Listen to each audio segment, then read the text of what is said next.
Avant de s'éteindre, Pelé aurait confié à un proche une phrase qui continue de résonner comme une énigme. « Toute ma vie, j'ai joué avec un secret plus lourd que n'importe quel trophée. » Cette confession, murmurée par l'homme que l'on surnomme Oreille, n'a jamais été confirmée, mais elle soulève une question vertigineuse. Que cachait réellement la plus grande icône du football mondial derrière son sourire légendaire et ses gestes de magicien? Car derrière les dribbles flamboyants et les 3 coupes du monde, il y a un homme complexe, façonné autant par la gloire que par les cicatrices invisibles. Pelé, né Edson Arantes do Nascimento en 1940 dans l'état de Minas Gerais, n'a jamais cessé de surprendre le monde. L'enfant pauvre de Trecoraçao, qui rêvait à peine d'une paire de chaussures, est devenu une légende universelle. Pourtant, certaines zones d'ombre persistent. Une enfance marquée par la misère, des rumeurs sur ses origines paternelles, des conflits intérieurs que même la célébrité n'a jamais totalement apaisés. Des amis proches affirment qu'au crépuscule de sa vie, il regrettait certaines vérités qu'il n'avait jamais révélées au grand jour, comme si la légende Pelé avait éclipsé l'homme Edson. Cette vidéo ne se contentera pas de retracer les buts mythiques ou les titres historiques. Nous plongerons au cœur de ce mythe pour dévoiler l'homme derrière la couronne. Quels secrets, quelles douleurs et quels choix controversés ont façonné celui que l'on considère encore aujourd'hui comme le plus grand joueur de tous les temps. L'histoire de Pelé ne se résume pas à un palmarès. C'est aussi le récit d'une ascension fulgurante, d'ombres dissimulées, et d'une vérité qui n'a peut-être pas encore été totalement révélée. Edson Arantes do Nascimento, plus connu sous le nom de Pelé, né le 23 octobre 1940 à Trecoraçao, dans l'état de Minas Gerais, au Brésil. Issu d'une famille pauvre, son père João Ramos, surnommé Dondino, était un modeste footballeur amateur dont la carrière fut brisée par une grave blessure. Sa mère, Céleste Arantes, couturière, portait à elle seule le poids du foyer. L'enfant, souvent pieds nus, rêvait d'imiter son père sur les terrains poussiéreux. Mais si Pelé a hérité de la passion de Dondino, il a aussi grandi dans l'ombre d'un récit familial entouré de silence et de non-dits. Le Brésil des années 1940 et 1950 est un pays en pleine transformation, oscillant entre une pauvreté criante et une fascination pour le football, véritable religion nationale. Les stades commençaient à se remplir, les héros comme Zizinho ou Garrincha faisaient briller les yeux des jeunes garçons, et dans les ruelles, les matchs improvisés sur des terrains de fortune étaient l'école de la créativité. C'est là, dans cette atmosphère de lutte et d'espoir, que le jeune Edson perfectionna son talent, construisant ses premiers ballons avec des chaussettes remplies de papier ou des mangues trop mûres. Mais le mythe Pelé ne s'est pas forgé sans histoire troublante. Selon certaines confidences d'amis proches, l'enfant n'a jamais vraiment su toute la vérité sur sa famille. Des murmures persistaient. Dondino, figure paternelle respectée, n'était peut-être pas son père biologique. Bien que ces rumeurs n'aient jamais été confirmées, elles ont laissé des traces dans la psyché de Pelé. Derrière son sourire lumineux et sa confiance sur le terrain, il y avait cette quête silencieuse, prouver au monde entier, et peut-être à lui-même, qu'il méritait son trône. Dans le contexte culturel de l'époque, Pelé n'était pas seulement un joueur de football. Il est rapidement devenu un symbole de revanche sociale, un héros de la population noire et pauvre du Brésil, qui voyait en lui une incarnation de la dignité et de l'espoir. Mais ce statut de légende naissante s'accompagnait déjà d'une pression immense. Comment un adolescent pouvait-il porter le poids d'un peuple tout entier, alors qu'il se débattait encore avec ses propres questions intimes? Ce décor, à la fois grandiose et dramatique, servira de toile de fond à l'histoire de Pelé. L'ascension fulgurante d'un enfant des rues, la construction d'une gloire mondiale, mais aussi l'apparition des premières fissures, de ces vérités inavouées qui, encore aujourd'hui, intriguent et fascinent. L'histoire de Pelé commence comme un conte improbable. Dès son plus jeune âge, Edson Arantes do Nascimento fait preuve d'un talent surnaturel.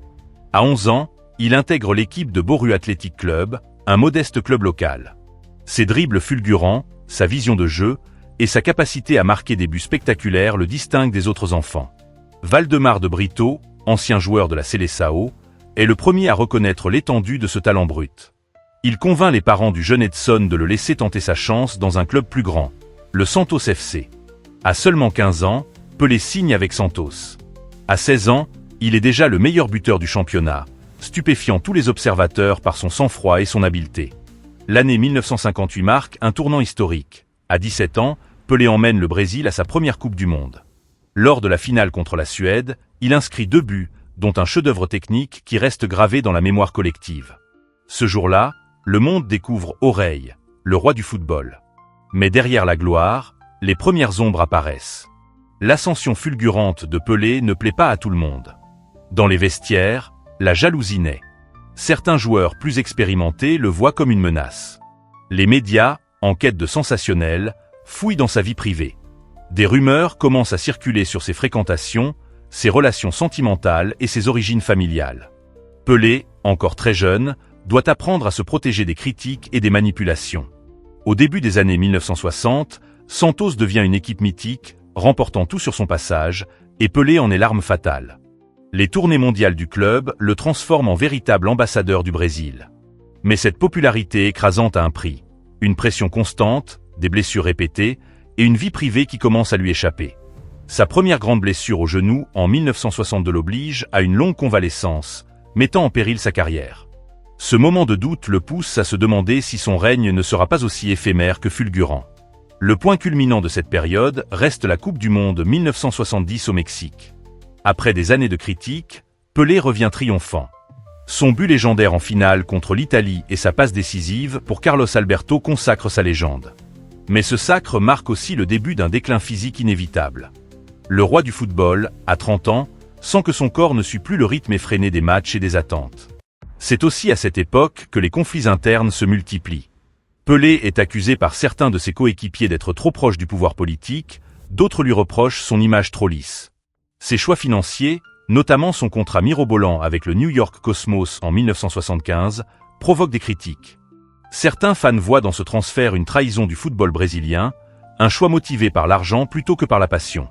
L'histoire de Pelé est donc celle d'un homme au sommet, mais aussi d'un être humain confronté à des épreuves personnelles. Un mariage tumultueux, des enfants dont la reconnaissance fut parfois compliquée, et une vie sentimentale exposée au grand jour. Derrière les sourires et les célébrations, Pelé vivait avec le poids des attentes d'un pays tout entier, et avec des blessures intimes que peu connaissent encore aujourd'hui. Si Pelé est devenu un mythe vivant, c'est aussi parce qu'il a soigneusement protégé certains pans de sa vie, comme s'il craignait que la vérité ne ternisse l'éclat de sa couronne. Pourtant, derrière la façade d'un homme toujours souriant et discret, des zones d'ombre persistent. L'un des plus grands secrets concerne ses origines. Plusieurs rumeurs tenaces suggèrent que Don Dino, l'homme que Pelé a toujours présenté comme son père, n'était peut-être pas son géniteur biologique. Ces murmures, jamais confirmés, auraient pesé lourd sur le cœur de l'icône, au point qu'il aurait laissé entendre, dans des confidences tardives, qu'une vérité cachée existait dans sa famille. Des proches affirment qu'à la fin de sa vie, Pelé regrettait de n'avoir jamais osé tout dire. Dans un enregistrement audio, dont l'authenticité a été débattue, il aurait murmuré « J'ai gagné 3 Coupes du Monde, mais je n'ai pas gagné le droit de connaître toute mon histoire ». Une déclaration bouleversante, qui semble révéler l'homme derrière la légende, tiraillé entre sa gloire sportive et un sentiment de vide intérieur. Ses relations personnelles n'étaient pas non plus épargnées par les tempêtes médiatiques. Son premier mariage avec Rosemary dos Reis Colby fut marqué par des infidélités largement relayées par la presse brésilienne. Ses histoires d'amour avec des célébrités, comme Xuxa, firent la une des tabloïds dans les années 1980. Pelé, malgré sa célébrité, n'a jamais vraiment réussi à échapper au scandale, comme lorsqu'il fut poursuivi en justice par Sandra Machado, qui demandait la reconnaissance officielle de sa filiation. Ce conflit familial, douloureux et exposé au grand jour, a mis en lumière une image plus humaine, moins idéalisée, de l'icône du football. Dans les coulisses, Pelé était un homme sensible, parfois mélancolique, qui doutait de lui-même malgré son immense succès. Ses amis les plus proches racontent qu'après chaque titre ou distinction, il ressentait une étrange solitude, comme si les applaudissements du monde entier ne suffisaient jamais à combler un manque affectif. La presse, fascinée par ses exploits, n'hésitait pas à exagérer ses erreurs pour créer des scandales. Le contraste entre l'homme public et l'homme privé était immense. Un roi adulé par des millions de fans, mais aussi un homme qui, seul dans sa chambre d'hôtel après un match, repensait aux rues poussiéreuses de son enfance et aux secrets jamais dévoilés de sa famille. Les révélations de ces dernières années, notamment son combat contre le cancer, qu'il affronta avec un courage presque silencieux, ont achevé de montrer la fragilité de ce titan.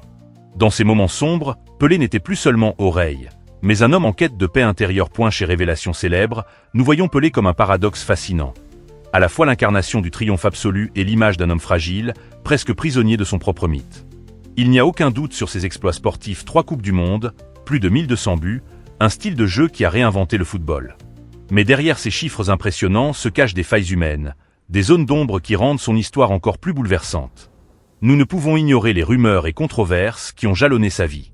Ses conflits familiaux, les batailles juridiques autour de la reconnaissance de ses enfants, ses relations avec le pouvoir politique durant les années de dictature militaire au Brésil, tous ces éléments ont façonné l'image publique d'un homme parfois critiqué pour ses silences ou ses choix.